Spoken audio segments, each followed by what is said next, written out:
Masyarakat harus tahu dan paham, apakah kita akan mendukung atau memilih orang-orang yang membiarkan korupsi merajalela di pemerintahan. Ini rakyat dipontang-pantingkan di berbagai masalah loh. Lalu juga nih saat ini banyak ibu-ibu atau pemilik warung mengeluhkan harga cabai Lombok naik melambung tinggi. Wah, ini mau nyambelnya sulit lah. Ini duit negara ratusan triliun buat bancaan para pejabat. Ora kojur ta ini.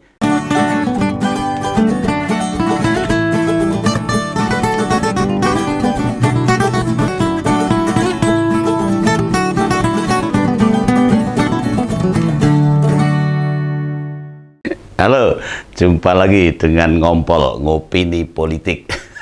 Capres Koalisi Indonesia Maju ini memang jago nek disuruh ngabisin duit negara. Ya kita tahu loh, ide-idenya yang muncul waktu jadi capres lagi-lagi hanya gimana caranya ngabisin anggaran.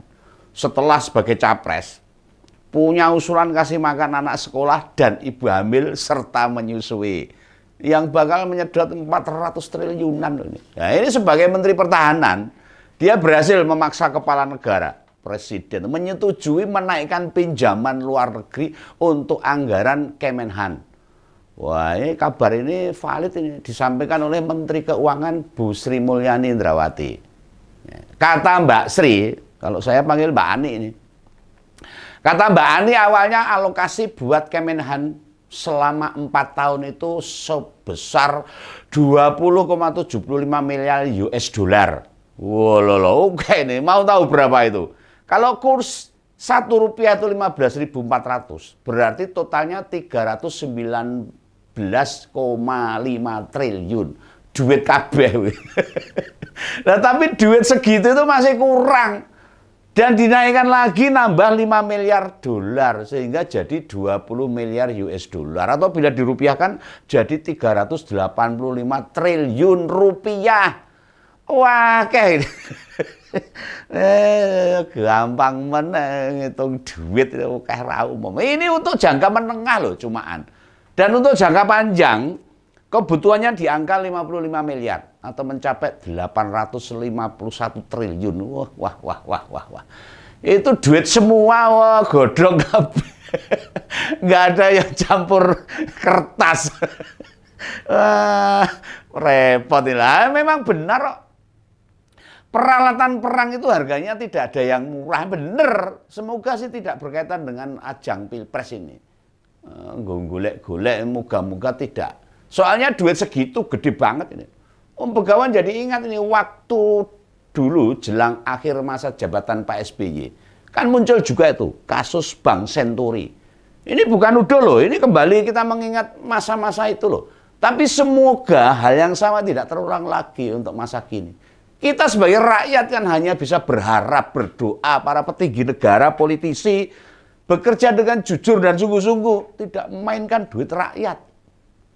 Mengapa perlu tak sampaikan begini ini? Ya, komitmen Pak Jokowi dalam pemberantasan korupsi menjelang akhir masa jabatannya. Ini masyarakat itu malah meragukan ini. Ya, ini perlu saya sampaikan. Nah, pada pertengahan bulan lalu, Pak Hasyim Joyo Hadikusumo membuka data ini. Ada dugaan korupsi gila-gilaan di Kementerian Pertahanan. Loh, ini gone masih. Nah, tentang pengadaan senjata, Pak Hasyim yang adiknya Menhan menyebut ada kontrak pengadaan senjata nilainya mencapai 51 triliun. Bayangkan itu, 51 miliar rupiah, gede banget itu. Ini nilainya besar sekali. Ini dipaparkan oleh dia itu, Pak Hasyim. Harga senjata yang hanya 800 dolar dinaikkan menjadi 10,800 dolar. 10,800 dolar. Jadi kesimpulannya ya sederhana. Korupsinya berlipat-lipat kali. Dibanding harga senjatanya. Masa korupsinya mencapai 12 kali lipat lebih dari harga barang aslinya. Walah lah, ini bukan korupsi ngerampok ini. Kalau benar-benar. Dan pernyataan itu tidak membuat kepolisian atau KPK bergerak loh. Meneng wae loh. Nah, ini jelas-jelas pertanda yang aneh. Ini yang ngomong bukan Om Begawan loh ini.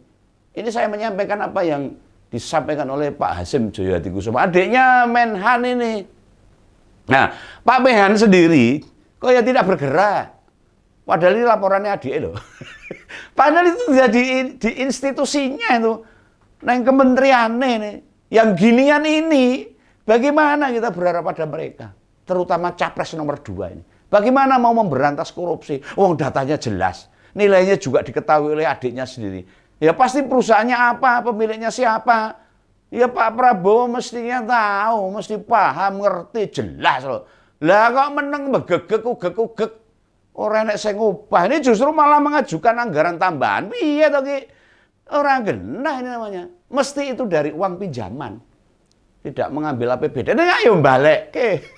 Apa kemudian malah Pak Prabowo belajar tiru-tiru, meniru, mencotek model garong duitnya negara. Piye caranya? Ini bukan menuduh loh ini.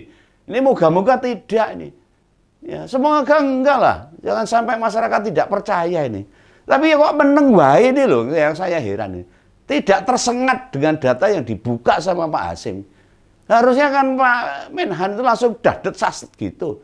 Kalau benar-benar dia mau memberantas korupsi seperti apa dijanjikan Pak Jokowi ini. Begawan ini jadi bingung ini. Jangan-jangan negara ini dipegang oleh orang-orang yang punya kredibilitas atau enggak sih? Ada data, ada fakta yang sejelas itu. Semua pada mingkem, pada diem. Lah apa bedanya komitmen presiden dan para pembantunya memberantas korupsi? Enggak ada akhirnya.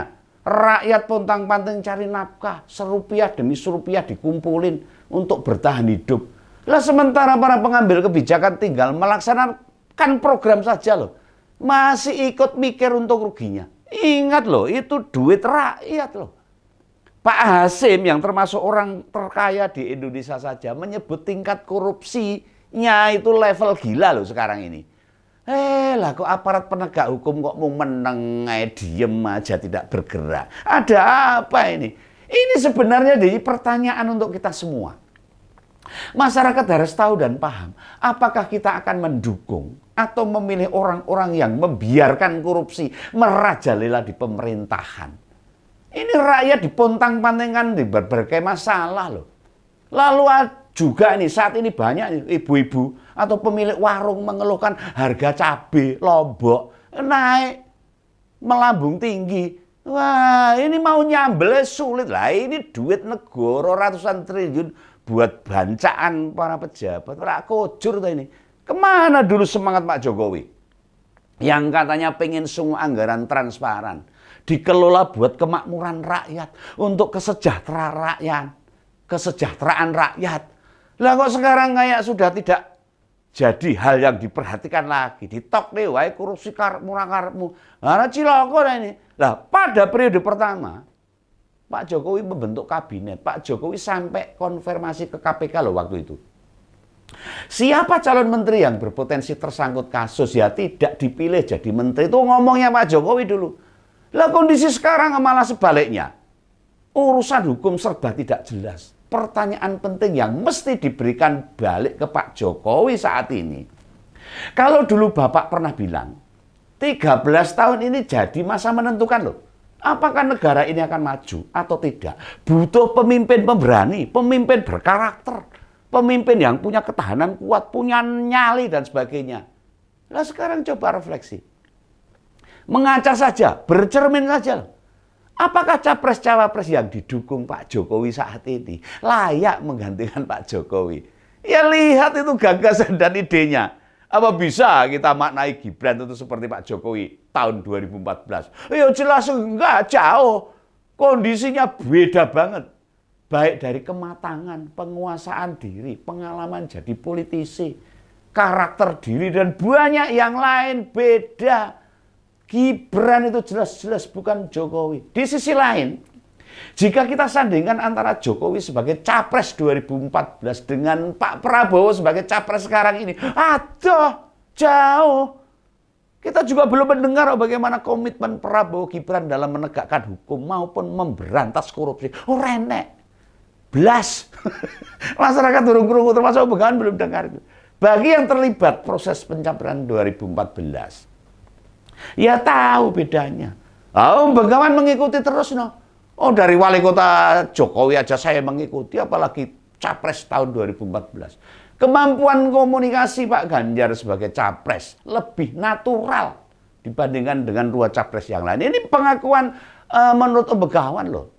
Tidak kaku atau tidak terkesan dibuat-buat. Sense of humanity yang jelas sangat banget. Gamblang. Sehingga lawan bicara merasa sedang berkomunikasi dua arah. Wah, penak nih jak ngomong. Lihat saja Pak Prabowo itu. Ini bakal jarang ada dialog dengan pendukungnya. Lawang kemarin dialog sama Bu Nyai atau Kiai kampung aja emosi kok. Sampai mendekati orang yang bertanya. Itu menunjukkan kematangan emosionalnya memang sangat rendah. Nah, Ketua Umum Gerindra itu ya hanya piawai di panggung, joget-joget, disuruh paparan, menyampaikan sesuatu yang sifatnya searah saja. Kalau dibuat dua arah, pertanyaan, ada pendapat yang lain. Kejadiannya waktu kayak di Muhammadiyah itu akhirnya. Banyak nggak nyambung. Simpang siur gitu loh. Kita tunggu aja. Kapan coba tim suksesnya berani mempertemukan dengan generasi milenial atau generasi Z tanpa jarak?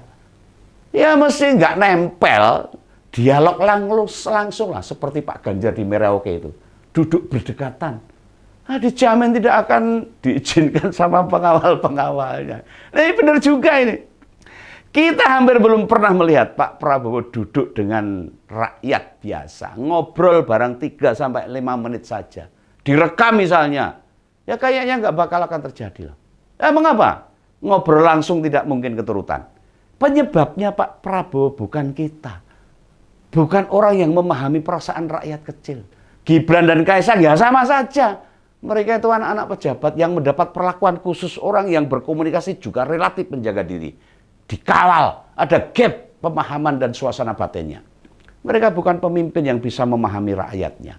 Mereka berada di Menara Gading yang biasanya dan bisanya perintah-perintah saja dan dilayani, bukan melayani rakyatnya. Sedih saya itu kalau ngerasa saat ini. Oke ya, salam Begawan, salam ngumpul. Sampai jumpa.